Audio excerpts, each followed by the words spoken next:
ประจำวันเพราะเรื่องของธรรมะนั้นไม่ใช่เรื่องไกลตัว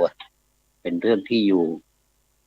ไม่ใช่อยู่ใกล้ตัวแต่อยู่ในตัวเราเลยธรรมะจึงเป็นเหมือนโอสถเป็นสิ่งที่ทุกคนจะต้องรับรู้เมื่อรับรู้แล้วก็ต้องนำไปใช้นะครับจึงจะเป็นประโยชน์กับท่านผู้เรียนและท่านผู้รู้และนำไปใช้ทุกท่านปีเก่าถือว่าเป็นสมมุติบัญญัตินะครับเป็นสมมุติบัญญัติของ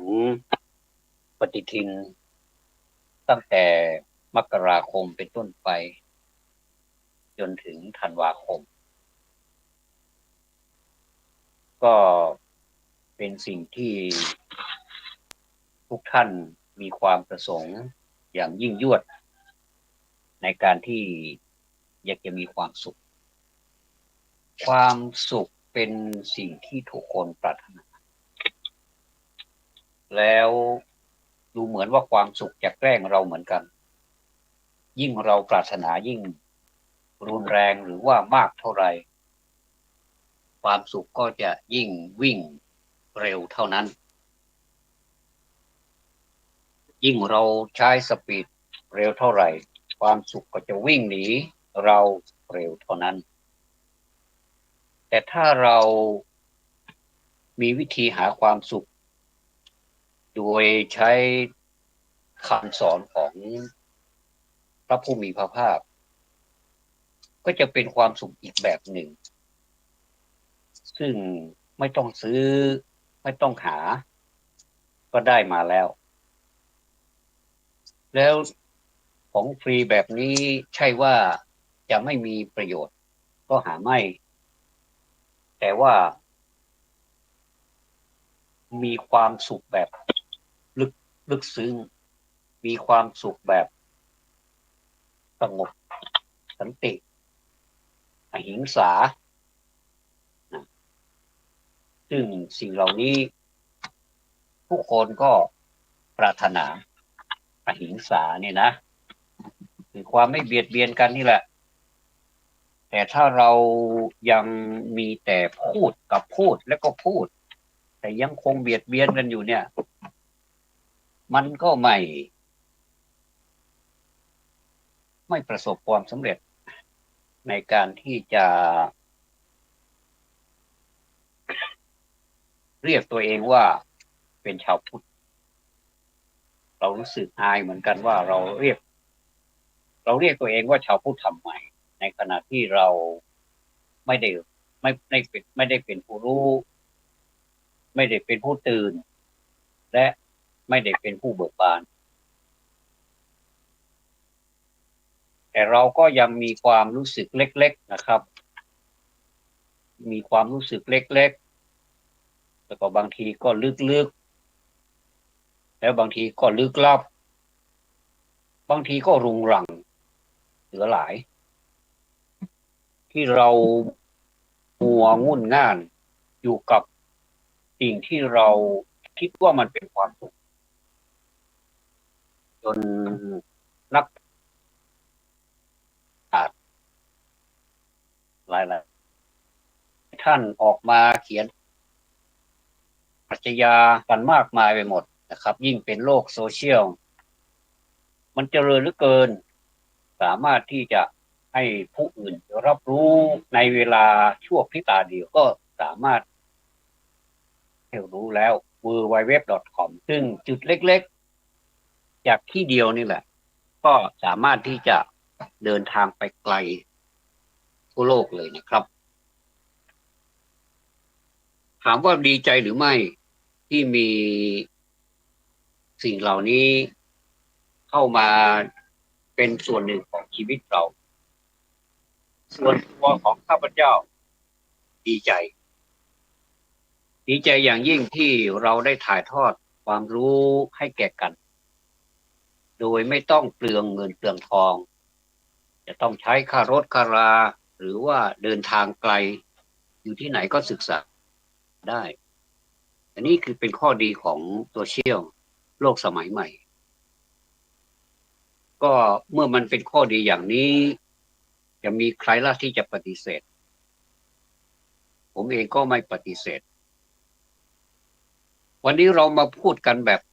สบายๆชิวๆนะครับว่าจะสิ้นปีแล้วล่ะวันนี้ก็วันที่29แล้วโอ้โห31สิ้นปีแล้วก็ชัยโยโห่ร้องกันนะครับDecember ธันวาคมเป็นปีที่10เป็นเดือนที่12ตั้งแต่ January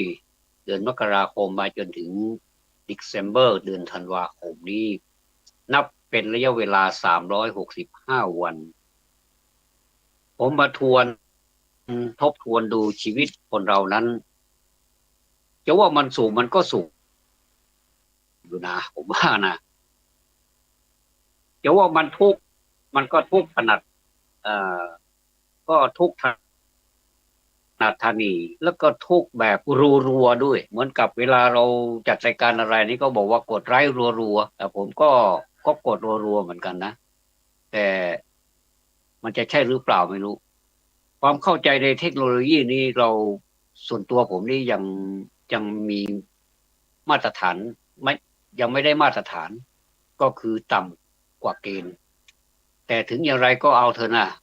เราก็เรียนรู้กันไป โดยเฉพาะอย่างยิ่งเราเอาครึ่งก็แล้วกันนะครับว่าระหว่างการเรียนรู้ภายนอกกับการเรียนรู้ภายในนี้ให้มันผสมกันไปให้ให้ประคับประคองกันไปเหมือนกับเป็นเพื่อนกอดคอกันไปไม่ใช่ว่าเพื่อนตกทุกข์ได้ยากแล้วเราชอบใจไม่ใช่นะตรงกันข้ามถ้าเพื่อนตกทุกข์ได้ยากหรือว่าเพื่อนมีความทุกข์มีปัญหาเราก็ช่วยกันประคองเพื่อนไปแต่เราก็ไม่ต้องไปหวังจะพึ่งเพื่อนว่าเวลาที่เราทุกข์ยากเพื่อนจะมาประคองเราแต่ด้วยอานิสงส์ของการที่ประคองซึ่งกันและกันนั่นแหละครับเขาจะกลับมาผมเชื่อเหลือเกินนะครับว่าสิ่งใดที่เราทำไปเหมือนกับมันสะท้อนกลับมาบางทีก็รุนแรงเหลือหลายบางทีเราว่าสิ่งนี้เล็กๆน้อยๆเองอ่ะมันเหมือนไม่มีค่าอะไรเลยครับแต่เราก็ได้รับผลอันคุ้มค่าเหลือเกินแต่ก็อย่าเพิ่งไปลิงโลดหรือว่าดีอกดีใจจนลืมประพฤติธรรมหรือว่าประมาทเกินไปอันนั้นก็เสียดายเวลาเสียโอกาสไปเลยนะครับวันนี้ถ้าสมมุติว่าผมจะพูดถึงเรื่องทุกข์ก็คงจะไม่เป็นไรเพราะว่าเราก็ทุกข์จริงๆหรือว่าใครไม่ทุกข์ก็ยกมือขึ้นสิมันก็ทุกข์อ่ะนะบางท่านนะครับรักกันมาหลายปีอยู่ด้วยกันมีครอบครัวนะครับแล้วก็มีทายาทอันนี้พูดถึงสามีภรรยานะครับทุกคนก็รักนะครับสามีใครใครก็รักภรรยาใครใครก็รักถ้าใครมาแย่งหรือว่ามาแย่งภรรยาหรือว่าแย่งสามีเราไปเราก็รู้สึกโกรธอันนั้นแหละครับตัวที่สองทำงานแล้วก็คือโทสะครับถ้าเราไปแย่งไปแย่งสิ่งของหรือว่าทรัพย์สมบัติของคนอื่นมาอันนี้ก็ตัวที่หนึ่งคือโลภะเกิดแล้วเกิดถ้าเราคิดไม่ดีคิดเพ้อเจ้อหรือว่าคิดเป็นมิจฉาทิฏฐิคือความเห็นผิดก็คือโมหะตัวที่สามเอาไปกินซะแล้วตกลงว่าเราถูกหนึ่งโลภะก็คือความโลภมันกินเราเสียแล้วอันที่สองก็คือโทสะก็คือความโกรธมันกินเราเสียแล้วมันกลืนกินเราบางทีมันก็กลืนกินทั้งตัวบางทีมันก็กลืนกินครึ่งตัวถ้ากินทั้งตัวเลยก็แล้วไปก็หมดเรื่องหมดราวกันไป เลยก็ให้หมดทั้งตัวไปเลยก็แต่ว่าถ้ามันเป็นครึ่งเดียวอันนี้ทรมานแล้วก็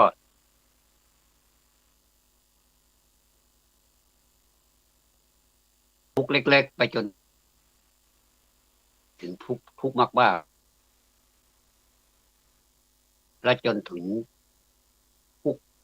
ข้ามภพข้ามชาติทุกข์สารพัดทุกข์นี่ถ้าสามตัวนี้มันกินเราทุกวันนี้คนเราก็ถูกสามตัวนี้แหละกับกินเหมือนกินรวบเลยมันกินเราทุกวันนะแต่เราก็เหมือนกับเราจะยอมซีโร่ภาพเหมือนเรานี่สิ้นไม้ไร้ตอกไม่มีอะไรไปต่อกรกับมันนะอย่างนั้นผมว่ามันมีธรรมะนี่แหละครับไม่ว่าศาสนาอะไรก็ใช้ธรรมะไม่โลภเขาเรียกว่าอาโลภะเราไม่โลภไม่โลภเราจะทำยังไงก็การไม่โลภนั้นก็มีกุศโลบายอุบาสกบาสิกาก็คือชายหญิงนะครับช่วยกันทำบุญมีงานอะไรก็ช่วยกันทำบุญเป็นการตั้งโรงทานอย่างนี้เป็นต้นเราเห็นอันนี้ที่เห็นชัดๆนะครับตั้งโรงทานไม่ว่าจะเป็นงานอะไรก็ตามโรงทานนี้ก็เห็นด้วยนะคนที่ไม่คนก็คือเป็นคนที่หิวและอยากจะไปกินอยากจะไปใช้บริการแล้วมีลิมิตไหมไม่มีลิมิตใครจะเอาไปกี่รอบก็ไม่มีใครว่าแล้วก็มีจิตใจโปร่งใสมีใจแจ่มใสร่าเริงคนที่รู้สึกเลยว่ามันมีความสุขมันมีความรู้สึกเป็นสุขอย่างไรบ้างอย่างนี้ยกตัวอย่างนะครับแม้แต่การแจกจ่ายหนังสือนะแจกจ่ายหนังสือนี่ผมยกตัวอย่างจากอสมนะครับอสมก็มีสคสสคสเป็นหนังสือเป็นหนังสือสวดมนต์มหาเมตตาใหญ่แก้มหาเมตตาใหญ่แต่ภายในนี้เราก็ดูเอาเองนะครับมันมีอะไรที่ดีนะครับในเนื้อหาสาระนี่ดีถ้าเราไปอริยะอริยาอย่างเนี้ยนะก็จะมีคำแปลนะถระนาอย่างเนี้ยมีคำแปลเมตตาเจโตวิมุตติอย่างเนี้ยมีคำแปลหมดเลยแล้วก็ไม่ใช่ว่าหนังสือสวดมนต์มหาเมตตาใหญ่อย่างเดียวแม้แต่หนังสือสวดมนต์อื่น2 ครั้งก็จบไม่ใช่ก็ต้องอันไหนที่สงสัยก็เปิดดูเปิดดูอันไหนที่สงสัยจริงๆหนักเข้าไม่มีที่แปลเราก็ขีดเส้นใต้เอาไว้เป็น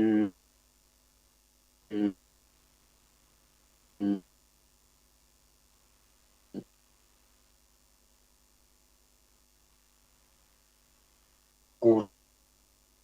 รูรู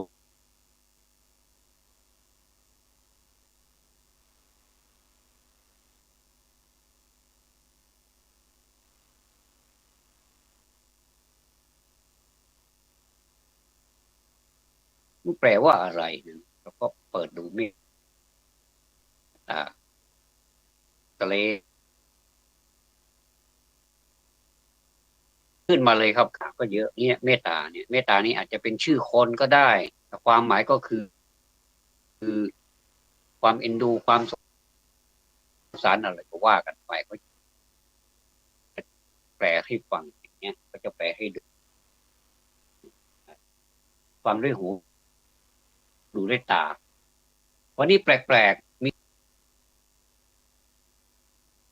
ทึบไปหมดเนี่ยมันมึนไปหมดเลยนะครับแต่วันนี้มันมีทั้งฝนโปรยลงมาแล้วก็มีแดดออกด้วยก็สนุกดีเหมือนกันถ้าเราคิดบวกมันก็จะเป็นบวกนะครับพูดถึงหนังสือหนังสืออสมนี่มีหนังสือมหาเมตตาใหญ่มาแจกไม่ทราบว่าจะแจกมหาเมตตาใหญ่แจกสำหรับอสมผมก็เลยเขียนไว้ตรงนี้ว่า2566จากอสมท่านผู้ใดสนใจก็หยิบออกไปเลยครับมีหลายเล่มอยู่ครับเป็นคนที่ละเอียดดูหนังสือนะครับเลยดูหนังสือช้าไม่ได้ดูหนังสือเร็วไปอ่านตำราว่าวิธีอ่านหนังสือนี่เราจะต้องอ่านหนังสือแบบเร็วรอบหนึ่งก่อนครับให้มันรู้แบบทั่วๆไปก่อนไม่ต้องไปเจาะลึกไม่ต้องไปเจาะลึกเพราะว่าถ้าการเจาะลึกเนี่ยเจาะทีเดียวเนี่ยมันจะทำให้เรามันจะทำให้เราเอ่อช้ามากเลยครับผมก็เห็นด้วยนะครับก็ไปศึกษาออกก็แล้วกันนะครับวันนี้เดี๋ยวจะพูดถึงเรื่องทุกข์กันนะเรื่องทุกข์เอ่อทุกข์นี่ผมมาพูดถึงตั้งแต่มนุษย์เกิดก่อนดีกว่าก่อนที่จะเกิดนี่นะครับว่าเดี๋ยวทำไมถึงพูดเรื่องทุกข์ก็เพราะว่าเป็นของขวัญปีใหม่ไงเป็นของขวัญส่งท้ายปีเก่าแล้วก็ต้อนรับปีใหม่อ่าหลายท่านคงจะแย้งว่าทำไมเรื่องพูดพูดถึงเรื่องที่ไม่สวยไม่งามเลยนะเป็นเรื่องทุกข์เนี่ยนะมีแต่คนที่เขาพูดถึงสวัสดีปีใหม่มีโชคดีมีโชคมีลาภอะไรประมาณนั้นไม่เกินไปหรืออย่างเงี้ยนะอันนี้ผมว่าในมุมมองของผมนี่ผมว่าเราจะเปลี่ยนจากความทุกข์นี่เป็นความสุขได้โลกจริงๆนะครับทุกคนจะต้องประสบแบบนี้เหมือนกันหมดเลยผมจะมาพูดถึงตั้งแต่เกิดชาติทุกข์นะครับชาติทุกข์ชาติทุกข์นี่แหละชาติปีทุกขาเนี่ยแม้ความเกิดก็เป็นทุกข์เนี่ยชาติทุกข์หรือว่าชาติทุกข์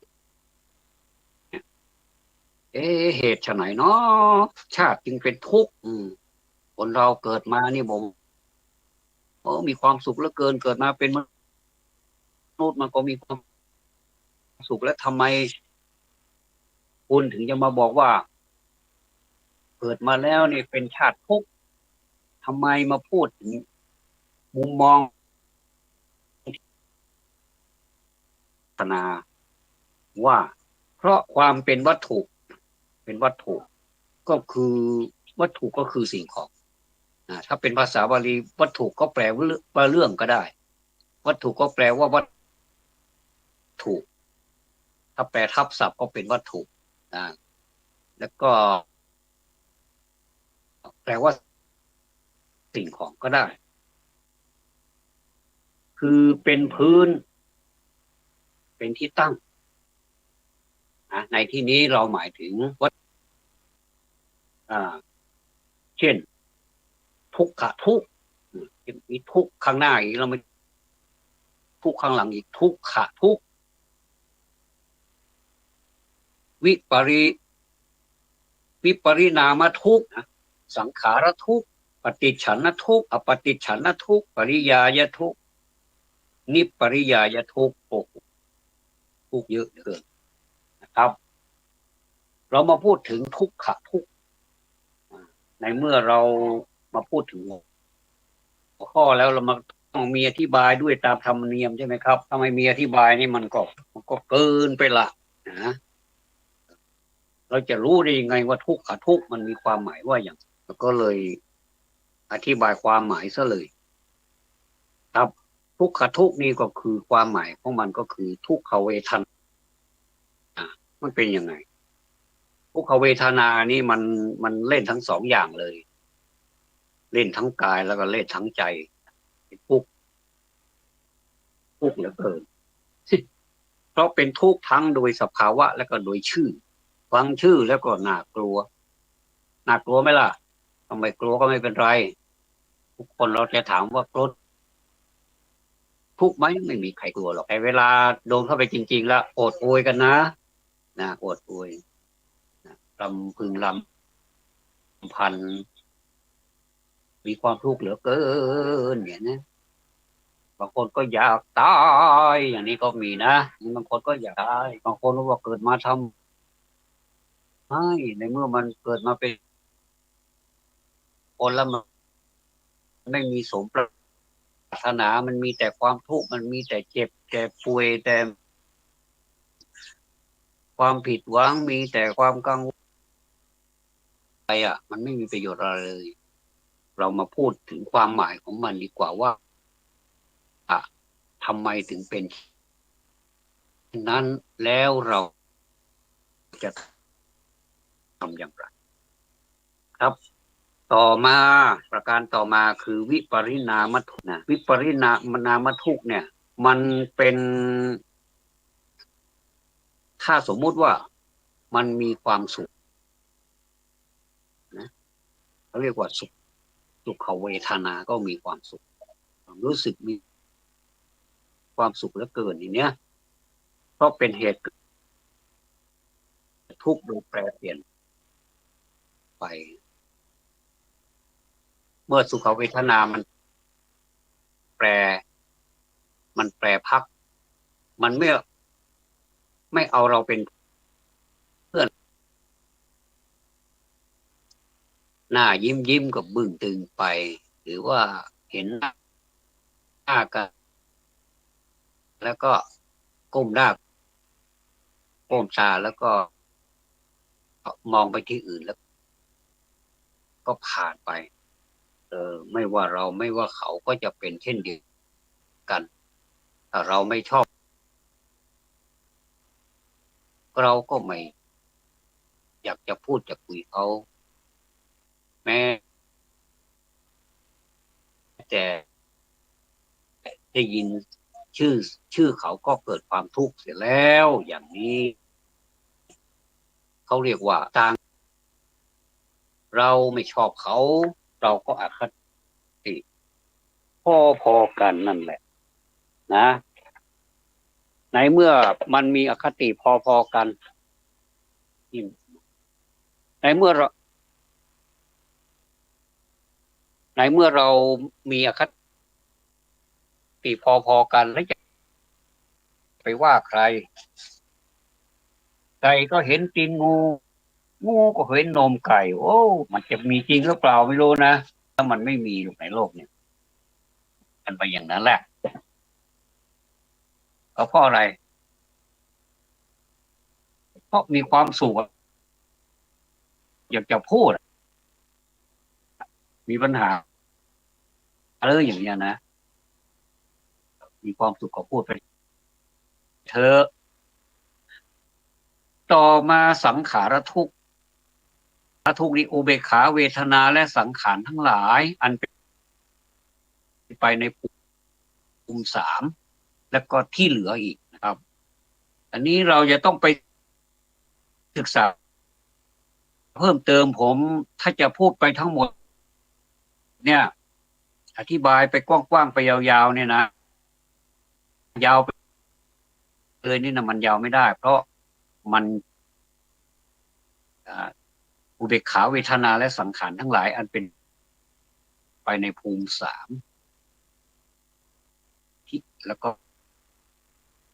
ที่เหลืออีกนะภูมิสามที่เหลือนี่แหละว่ามันคืออะไรแล้วก็ท่านก็ไปศึกษาต่อเอาก็แล้วกันครับต่อมาปฏิฉันนทุกข์ปฏิฉันนทุกข์ปฏิฉันนี่ก็คือบีบคั้นแล้วนะครับเพราะว่าถูกความเกิดนะความเกิดและความเสื่อมบีบคั้นความเจ็บป่วยทั้งทางกายและทางใจโอ้อันเนี้ยนะปฏิฉันนทุกข์เนี่ยนะพูดไปพูดมามันยิ่งกว่าสังขารทุกข์อีกนะความเจ็บป่วยทั้งทางกายและทางใจมีอะไรบ้างทางกายมีปวดหูเคยปวดหูไหมล่ะน้ำเข้าหูหูตึงๆเนี่ยน้ำอยู่ในหูเนี่ยบางทีก็หูเสียไปเลยหูไม่ดีเลยหูดับเขาเรียกว่าหูดับมีปวดหูปวดฟันโอ้โหฟันเป็นรู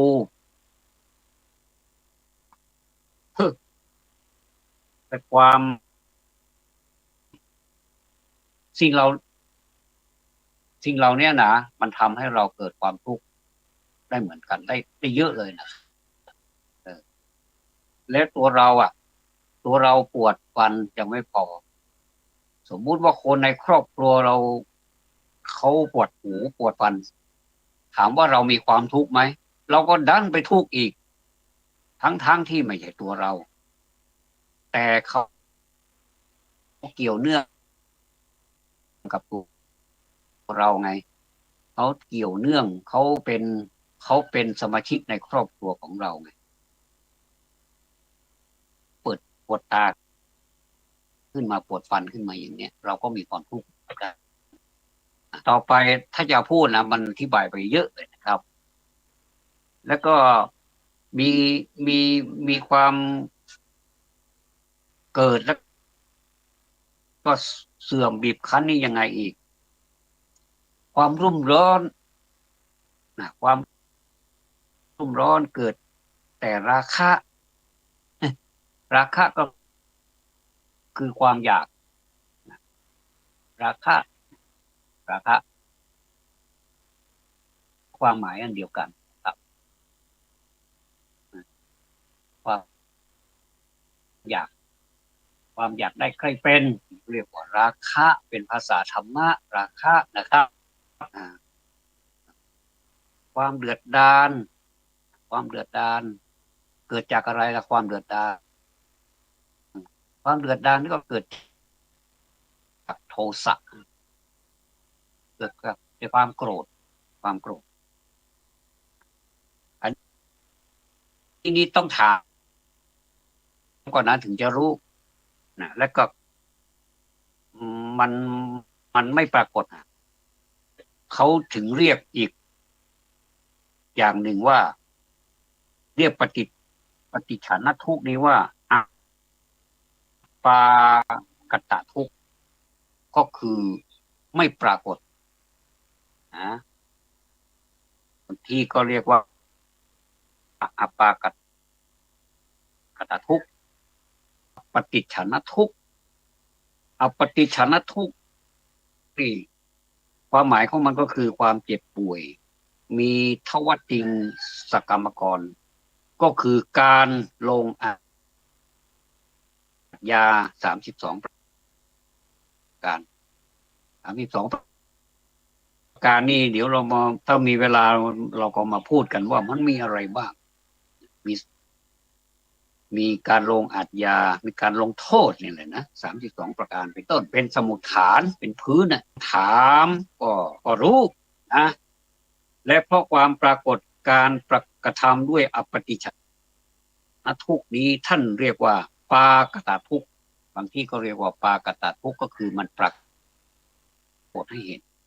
นะครับไม่ต้องถาม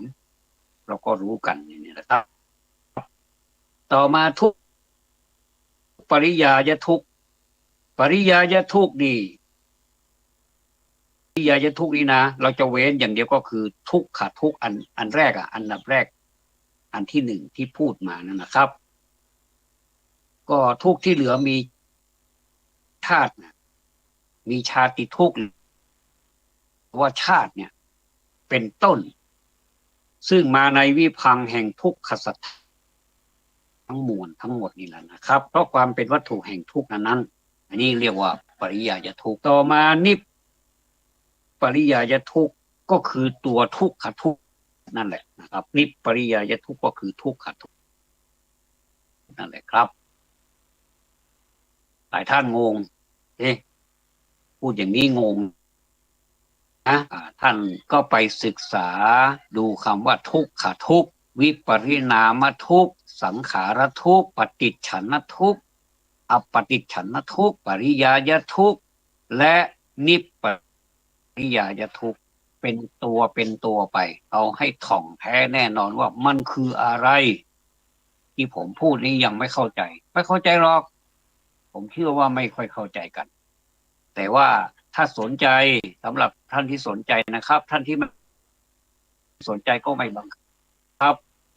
เดี๋ยวจะกลายเป็นทุกข์ไปก็ไม่อยากจะให้ทุกข์ใครนะเพราะให้ทุกข์แก่ท่านทุกนั้นถึงตัวแต่นี่ผมไม่ได้ให้ทุกข์ใครแต่ผมจะอธิบายถึงเรื่องความทุกข์ผมไม่ได้อธิบายเรื่องความทุกข์ว่ามันเกิดขึ้นเป็นอย่างไรบ้างนะครับก่อนที่เราจะประสบความทุกข์เหล่านี้เพราะเราเกิดเสียก่อนมันได้มันก็เป็นตัวเป็นตนมีชื่อมีแท้มีนามสกุลสมมุติบัญญัติกันขึ้นมาว่าใครชื่ออะไรเป็นผู้หญิงเป็นผู้ชายก็สมมุติเอากันครับสมมุติว่าโลกนี้สมมุติว่าผู้ชายเป็นผู้หญิงเรียกผู้ชายเป็นผู้หญิงนี่ถ้าเรียกมาตั้งแต่กำเนิดแล้วเขาก็จะเรียกว่าผู้ชายนี่แหละคือผู้หญิงและผู้หญิงนี่แหละเรียกผู้ชายอย่างเนี้ยอันนี้เรียกว่าสมมุติแล้วก็คนเรานี่ฉลาดสมมุติเหลือเกินนะผู้ชายก็เป็นผู้ชายนะบุรุษสตรีก็เป็นเพศที่เป็นสตรีก็เรียกว่าสตรีหรือว่าผู้หญิงมันเหมาะเจาะเหลือเกินทั้งเหมาะเจาะเหลือเกินนะเรียกว่าสมมุติบัญญัติเราจะมาพูดถึงในชาติทุกเนี่ยทุกเหล่านั้นเนี่ยนะชาตินี้จัดเป็นทุกชาตินี้จัดเป็นทุกชาติทุกขาเพราะอะไรเพราะความเป็นวัตถุแห่งทุกอันมีในอบายเรียกว่าท่านเรียกว่าคัพโพกันคัพโพกันติมูลกะทุกนะครับหรือว่าคัพโพกะกันติกะกันติมูลกะทุกถ้าเรียกเป็นไปตามบาลีนะครับชาติทุกชาตินี้จัดเป็นทุกเพราะความเป็นวัตถุแห่งทุกอันมีในอบายพูดแล้วน่ากลัวใช่ไหมล่ะแม้แต่พระผู้มีพระภาคก็ได้ทรงประกาศไว้ในสูตรทั้งหลายนะครับมีภาระบัณฑิตสูตรเป็นต้นโดยเป็นข้ออุปมามีข้ออุปมามีอุปมาโดยหลุมถ่านเพลิงหลุมถ่านเพลิงนี่ก็ทุกท่านทราบนะครับว่าหลุมถ่านเพลิงมันเป็นยังไงร้อนระอุใช่ไหมครับไม่ต้องไปนึกอื่นไกลเราก็ก่อไฟขึ้นกองใหญ่ๆแล้วก็เราก็ดูตรงกลางของกองไฟนะครับว่ามันเป็นความร้อนขนาดไหนนะครับเนี่ยหลุมถ่านเพลิงและแห่งทุกอันต่างด้วยทุกมีการก้าวลงสู่คันเป็นมูลเป็นต้นคันก็คืออยู่ในท้องก็อยู่ในท้องแม่นั่นแหละแต่เราคนไทยเรามักจะเรียกว่าเวลาเกิดมาตั้งแต่เกิดออกมาจากท้องพ่อท้องแม่ความจริงเกิดมาจากท้องแม่ที่โบราณเขาว่าเกิดมาจากท้องพ่อท้องแม่ก็ถูกนะ เพราะลูกจะเกิดได้ก็เพราะพ่อเป็นผู้ให้กำเนิดแม่เป็นผู้ให้กำเนิดกัน แต่ว่าแม่เป็นคนตั้งครรภ์คุณแม่เป็นคนที่อุ้มท้องคุณพ่อไม่ได้อุ้มแต่คุณพ่อมีส่วนร่วมในการทำให้คุณแม่อุ้มท้องเป็นเรื่องของธรรมดานะครับเป็นมูลเป็นต้นในมนุษยโลกนี้ซึ่งเกิดขึ้นแม้ในสุคติท่านผู้ฟังแม้ในสุคติโลกสวรรค์มีบริวารไหมมีมีผู้เกี่ยวข้องมีความสุขไหมมีความสุขแต่ในสวรรค์ในสุคตินั่นนะครับ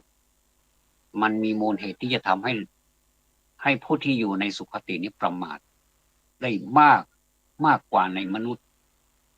ดังนั้นถ้าจะพูดถึงความได้เปรียบเสียเปรียบ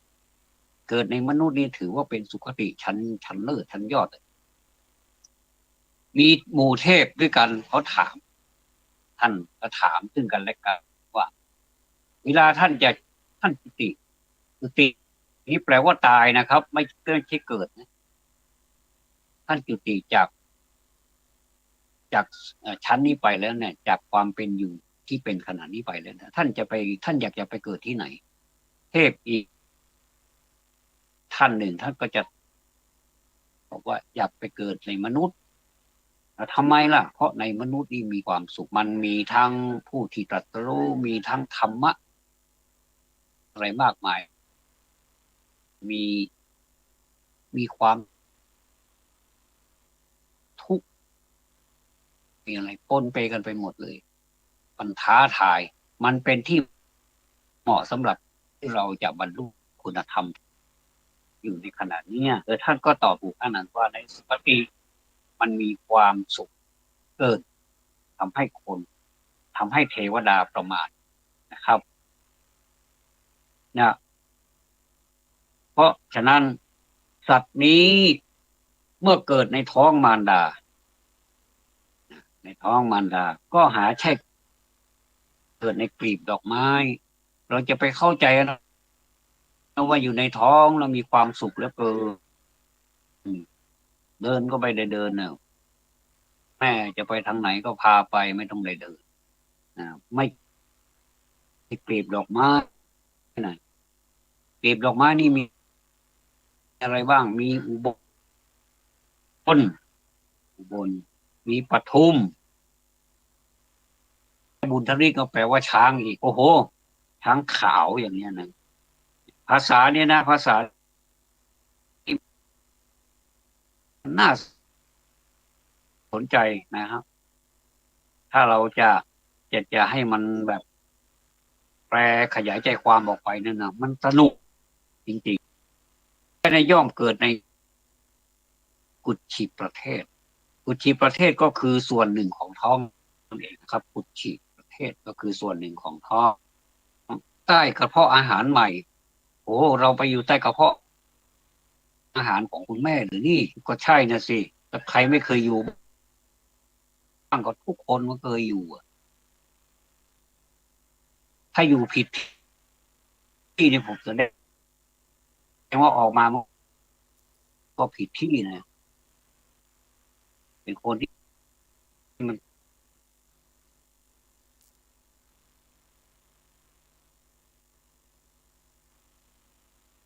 เพราะอาหารเก่านี่ก็ยุ่งกันใหญ่เลยทีนี้นะแต่ถึงอย่างไรแล้วก็ยังไม่พ้นนี่หมายความว่า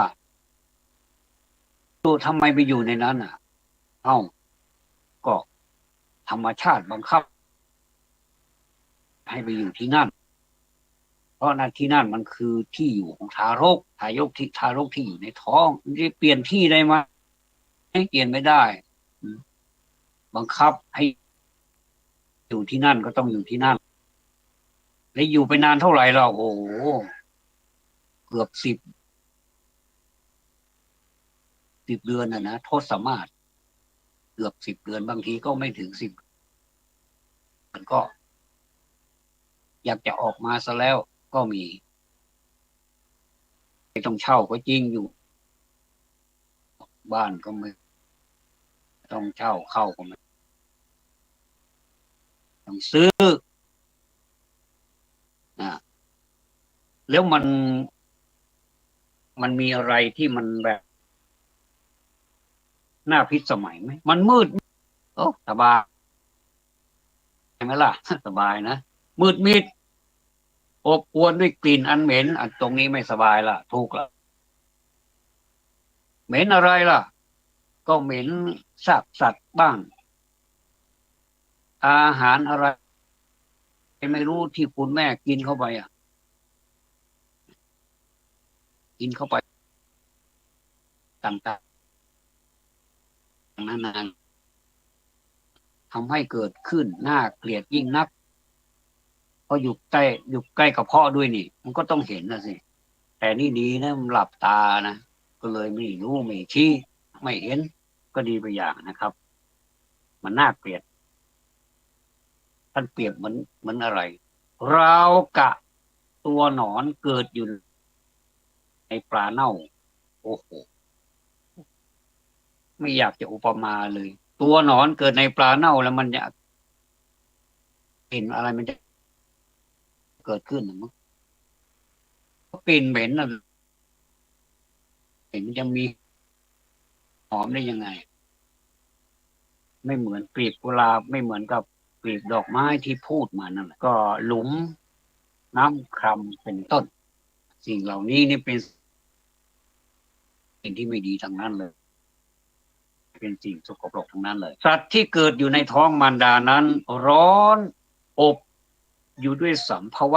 วะนี้ต้องแปลหน่อยสัมภวะก็แปลว่าน้ำกำเนิดหรือว่าน้ำกำเนิดหรือน้ำเลี้ยงนะครับหรือน้ำเลี้ยงในท้องของมันถูกต้อนอยู่เหมือนปุตตะปากะคือข้าวต้มมัดอะครับนี่ต้องขออภัยด้วยเอาไปเปรียบเทียบกับข้าวต้มมัดในในหนังสือนี่ท่าน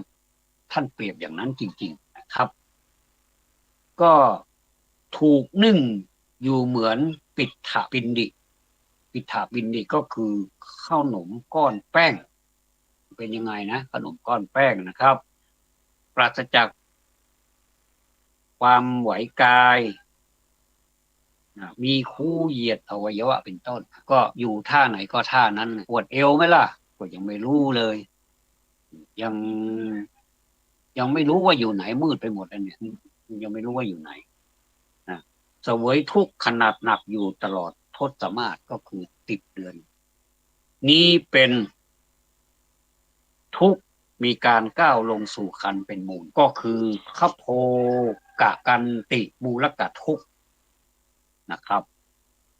อันนี้คือชาติทุกข์เห็นโอ้โหทำไมพูดอย่างนั้นก็ก็มันมีอย่างนี้จริงๆนะฮะจะให้พูดอย่างไรมันก็ต้องพูดตามความเป็นจริงอย่างนี้เรียกว่าตามอริยสัจ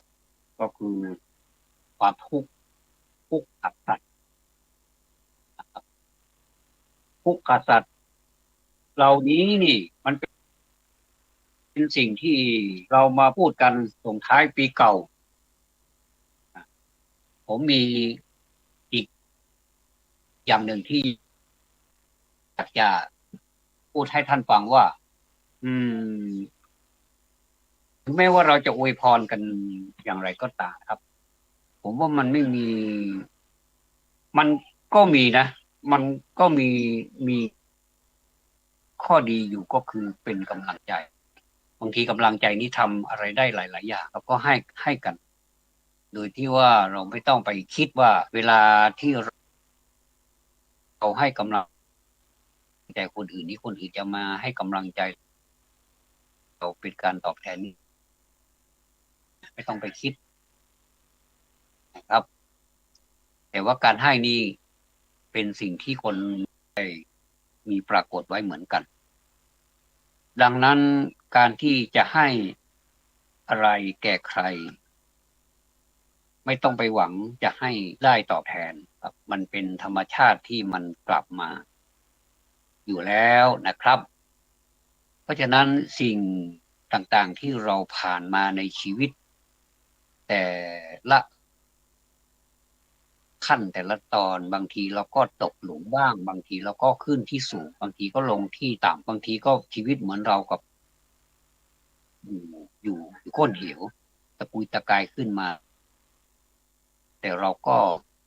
ขึ้นมาได้รอดชีวิตมาได้ราวปาฏิหาริย์แต่มันไม่ใช่ปาฏิหาริย์มันเป็นการช่วยเหลือตัวเองเพื่อให้ขึ้นมาสู่ปากเหวให้เราโลดแล่นอยู่บนพื้นที่ไม่ใช่หลุมนั้นแต่บางทีมันก็วิด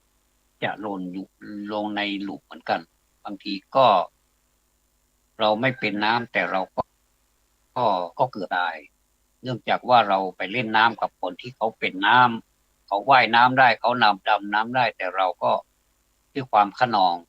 ตอนเป็นเด็กๆผมก็เคยเกือบตายเหมือนกันครับเกี่ยวกับน้ำเข้าหูเข้าตาเข้าปากถ้าไม่มีเพื่อนมาช่วยไม่มีเพื่อนมาช่วยแล้วก็เป็นลูกพี่ลูกน้องกันนี่นะผมทุกวันนี้ก็ยังนึกถึงบุญคุณของเขาอยู่ว่าแต่สิ่งเหล่านี้ถ้าเราไม่มีเขาเราคงตายไปแล้วล่ะโอ้ขึ้นมานี่อ่อนเพลียมากเลยนะครับปรากฏว่ากินน้ำเข้าไปหลายกลืนเหมือนกันครับเป็นน้ำแม่เป็นน้ำที่มันไหลเป็นน้ำแม่ใหญ่เหมือนกันครับเห็นเขาเล่นเราก็โดดไปเล่นกับเขาด้วยความเป็นคึกขนองของเด็กนะครับไม่รู้เรื่องรู้ราวอันนี้ก็มันผ่านมาแล้วก็เป็นสิ่งที่เตือนใจของเราครับอยากจะอ่า ทบทวนให้ท่านทั้งหลายนะครับอยากจะบอกจากเสียงน้อยๆเสียงเล็กๆเสียงที่ไม่ค่อยดังนี่นะครับว่าเราเรามาใช้ธรรมะให้เข้มข้นกว่าในปีที่จะผ่านไปนี้จะดีกว่าไหมถ้าเราสามารถทำได้ผลประโยชน์ก็จะตกอยู่ที่ตัวเราเองครับแล้วก็จะแผ่ไปให้คนที่รอบๆตัวของเราด้วยแล้วก็สิ่งแวดล้อมด้วยประเทศชาติอันเป็นที่รักโลกอันเป็นที่รักนะครับ The World เนี่ยนะ The World อันเป็นที่รักของเราโดยรวมผมหวังว่าชีวิตที่ผ่านไปนั้นจะเป็นเครื่องเตือนให้เราได้ทรงจำเอาไว้นะครับทรงจำเอาไว้แต่อย่าจดจำจนเกินจนทำให้เรานี่ว้าวุ่นกับอดีตที่ผ่านไปแต่เราก็มีสิทธิ์คิดทบทวนได้ใช่ไหมครับว่าเราก็สามารถที่จะเปลี่ยนเปลี่ยนจากชีวิตที่ขอใหม่เหมือนกับเราอาบน้ำแล้วสดชื่นแล้วก็ปัดแป้งก็จะดูดีแล้วก็จะหอมนะกินข้าวกินข้าวแล้วก็ก่อนนอนก็ไหว้พระนอนหลับสบายถึงแม้ว่ามันจะหมดลมหายใจไปในขณะที่นอนหลับเราก็ไม่ต้องกังวลไม่ต้องดิ้นรนไม่ต้องกระเสือกกระสนไม่ต้องเกิดจิตวิปลาสในการที่จะจากไปเราก็หวังว่าเราก็คงจะไปสู่ในสุคติทุกคนก็มีสุคติเป็นที่หวังกันทั้งนั้นเราจะเห็นการให้พรนี่เป็นสิ่งที่เป็นยอดประเสริฐกันทั้งนั้นก็เป็นสิ่งที่ดีนะครับแล้วเราก็จะมาเหมือนกับเราปีเก่าเหมือนกับเรานอนหลับอยู่อาจจะฝันร้ายบางทีก็ฝันดีบางทีก็ฝันทั้งร้ายทั้งดีปนเปกันไปก็ก็เป็นความทุกข์ของมนุษย์ผมผมจะเอาอาการ32ประการมาพูดมันพูดไม่ทันแล้วขอยกยอดในโอกาสต่อไปจะมาแยกดูนะครับว่ามันมีผมมีโค้ดมีเล็บมีอะไรต่างๆเนี่ยนะครับในท้องในไส้นี่มันแยกออกไปนี่เยอะแยะไปหมดเลยนะครับก็จะขออนุญาตพูดในโอกาสต่อไปก็ท่านคงก็คงสงสัยเหมือนกันว่าทำไม ในรายการนี้มันได้เงียบไปหรือว่าเลิกไปแล้ว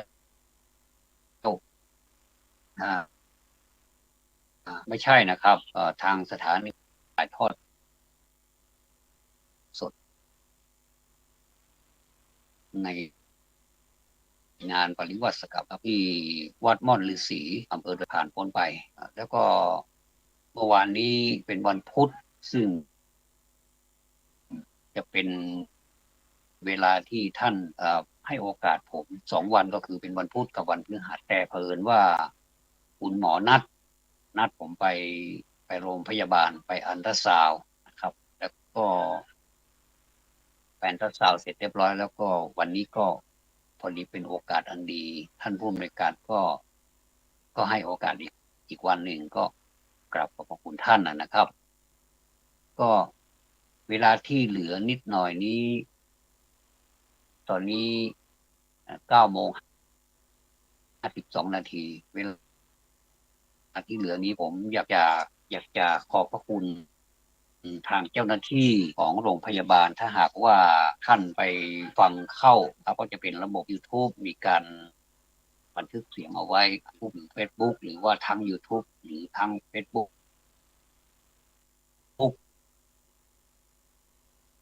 นะครับในขณะเป็นเดียวกันผมก็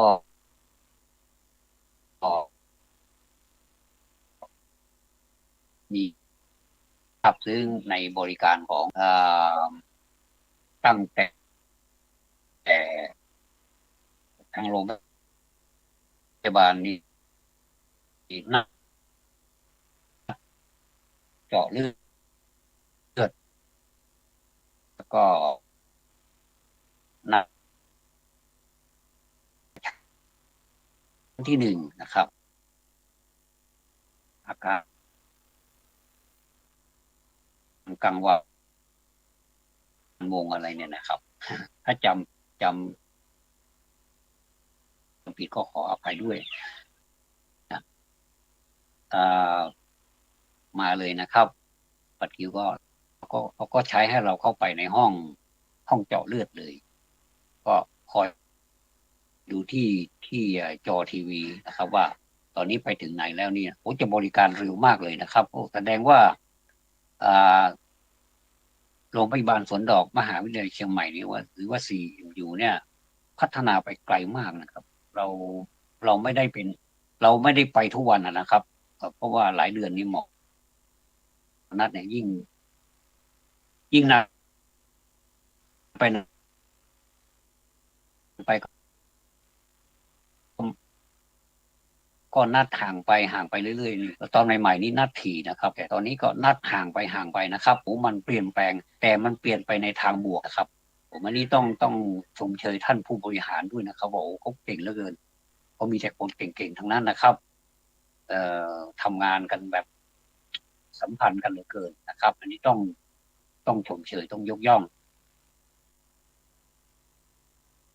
พอเจาะเลือดเสร็จเรียบร้อยแล้วก็ไปห้องเบอร์ 33นะดำเนินเรื่องการลงทะเบียนของผมเจ้าหน้าที่ก็เลยแนะนำไปที่ประสานสิทธิ์ประสานสิทธิ์ก็ดีอีกนะก็เราไปเจอที่ประสานสิทธิ์อีกก็บริการดีอีกมีการสอนไลน์กันด้วยแล้วก็ยืนยันตัวตนด้วยเพื่อความสะดวกนะเมื่อเราต้องการทราบข้อมูลเรื่องสุขภาพอันนี้ก็ดีมากเลยนะครับก็ขอกราบขอบพระคุณเมื่อเลือกเรียบร้อยแล้วก็จึงไปที่ห้องอันตราซาวด์คุณหมอบอกว่าไม่พบความผิดปกติเลยโอ้ดีมากเลยนะครับเรียกว่าอันตราซาวด์นี่อ่าก็ดีใจแล้วก็เลยไปชั้น 11ก็ไปขอใบนัดเจ้าหน้าที่ก็ดีนะครับเจ้าหน้าที่ก็ก็อ่าปริ้นใบนัดให้นัดเป็นวันที่9 มกราคมปีหน้า2566เวลา9 นาฬิกาครับก็อันนี้ก็เป็นบรรยากาศที่ผมได้นำมาขอบพระคุณทางโรงพยาบาลซึ่งในความรู้สึกส่วนตัวนั้นทางโรงพยาบาลสวนดอกนี้ ตั้งแต่ผมเป็นพระเป็นบรรพชิตนะครับ ก็ไปผ่านตึกสงฆ์ก่อนคนที่ตึกสงฆ์นี่ก็เป็นกัลยาณมิตรเขาพูดกับเราดีนะมีความปรารถนาดีแสดงว่าบุคคลเหล่านี้พูดอะไรอีกนะแล้วก็การพูดจานี่ผมยอมเรียกคือเรียกว่าขอคารวะเลยว่างั้นเถอะนะครับอันนี้ก็เป็นหนังนะครับ